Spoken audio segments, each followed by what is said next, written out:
Welcome to Russian History with Dr. Borovkin.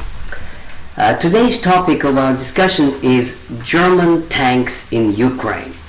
Now, as you all know from the news, just a couple of days ago there was a meeting in Ramstein, Germany, of Allied powers, NATO countries, that tried to decide the question how much military aid to send to Ukraine to combat Russian offensive, as they put it, Russian aggression.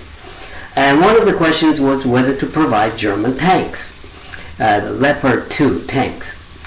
For the moment, they decided not to, and the reason given by Chancellor Scholz was that a historical reason, as he put it. So let me brief you on what it means, the historical reasons. It happens to be that 80 years ago, exactly at this time, there was the beginning of the so-called Battle of Kursk, one of the major battles in World War II. And in that battle, there were about 10,000 tanks involved, 5,000 from the German side and about 6,000 from the Russian side. And this is considered one of the greatest tank battles in history. So the image of German tanks in Ukraine is familiar to every Russian schoolboy and girl everywhere.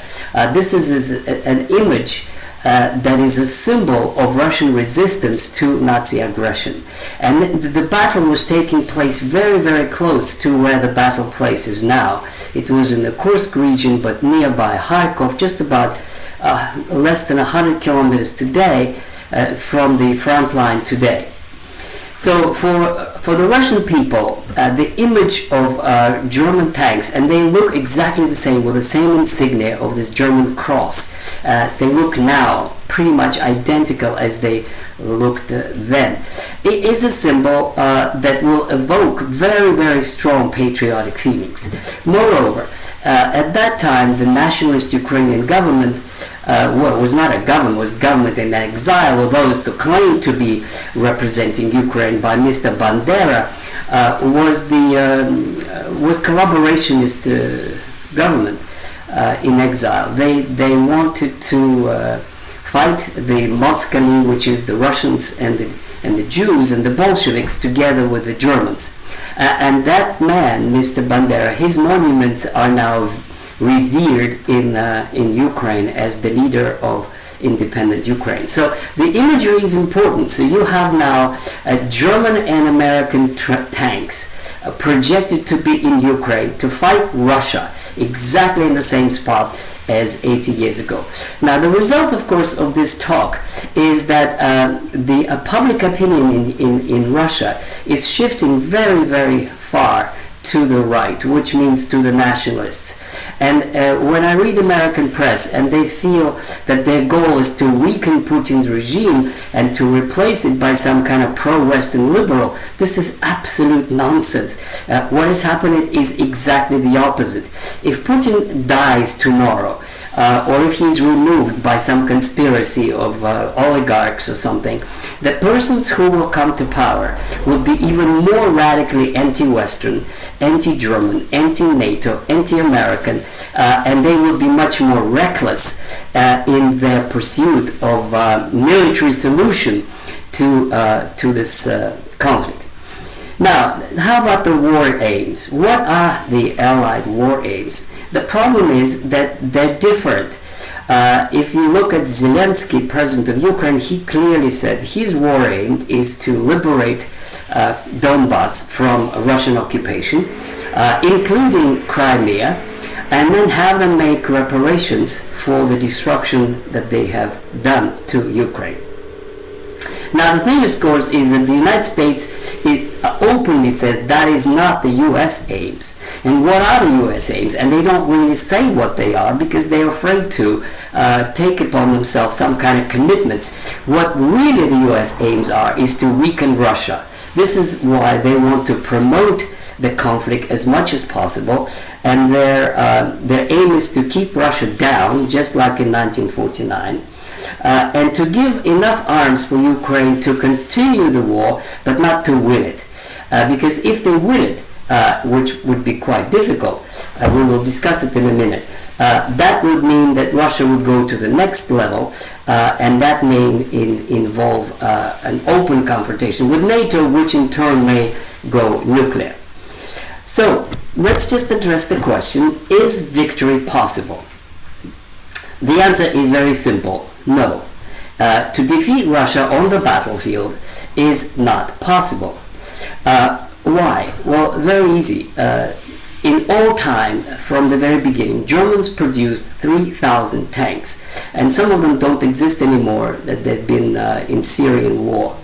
And then, of course, suppose that you have 3,000, 5,000 of US tanks. Suppose that all of those available will be shifted to Ukraine. Now then the question is, who is going to drive those tanks? Are they going to train Ukrainians who are going to be able to drive British tanks, and then American tanks, and then German tanks, and now these insignia there inside in German and English, and how are they going to figure out which button to press? If Americans are going to put American crews in there, then how are they going to answer to the families of those soldiers that are going to be wiped out by Russian missiles? And they would have to explain, what are they fighting for? They cannot say to these people to humiliate Russia, or to get rid of Putin, or to win back Donbass, or to have Ukraine in NATO. Is that the military aim? To fight Russia to keep Ukraine in NATO, which theoretically it isn't, but in practical purposes, no. The point is, this is all unwinnable and impossible.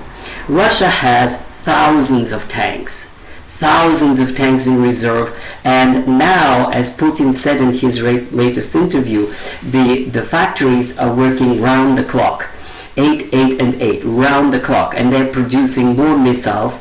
As he put it in his latest interview, Russia produces 3 times more missiles than the United States, and the overall production of Russian missiles is equal to the world production.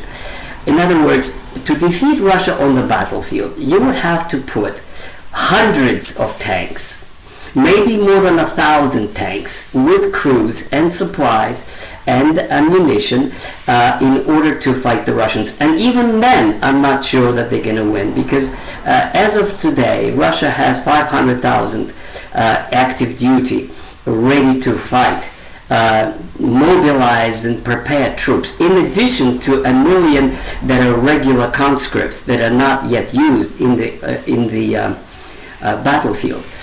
Putin also said that the plan is, because of planned increase of NATO, to expand Russian army to 1.5 million. So, is America ready to put 1.5 million troops of its own to fight Russia for the sake of keeping Ukraine in NATO? I doubt it very much. The Congress is not going to go for it, and the American people are not going to go for this. Now, another thing that happened recently is a very strange phenomenon which I called the Finnish syndrome. So the Finnish syndrome is when the Soviet Union went to war against Finland in 1940. And Stalin thought there would be an easy victory. And instead, it turned out to be a bloody mess with estimated hundreds of thousands of Soviet troops that were defeated by very able and very effective defense by the Finns. Now, the result of that was absolutely extraordinarily important, because the Germans watched this fight and they said, oh, if the Finns can beat the Russians, and we're going to do it real easy. As one of the generals put it, we're going to plunge through Russia as a hot knife into butter. So this is what they thought they would make an easy victory. And the parallel with today is that the poor performance of the Putin's army in the last months led the West to a mistaken perception that Russian army is weak. There were articles I saw in the French press that said the Russian army is a giant on the false legs that is going to collapse. Now, this is of course all not true. The reason was that when the special military operation started with 200,000 men, the idea was to liberate Donbass, period. Then they were ready to sign peace, and they were just about, as Putin revealed, ready to sign. The Ukrainians were ready to sign peace on these conditions in March or April, and then the Americans intervened and said, no, we're going to give you anything you want, and they started the escalation of providing more and more arms to the Ukrainians, and they were successful. In August, they had 600,000 men. Russia had 200,000 men. So Russia withdrew, not was pushed out. They voluntarily withdrew from Kiev region and from Kharkov region so that they could concentrate more on Donbass. And in December, they withdrew from the south in order to make the defense of the Donbass easier.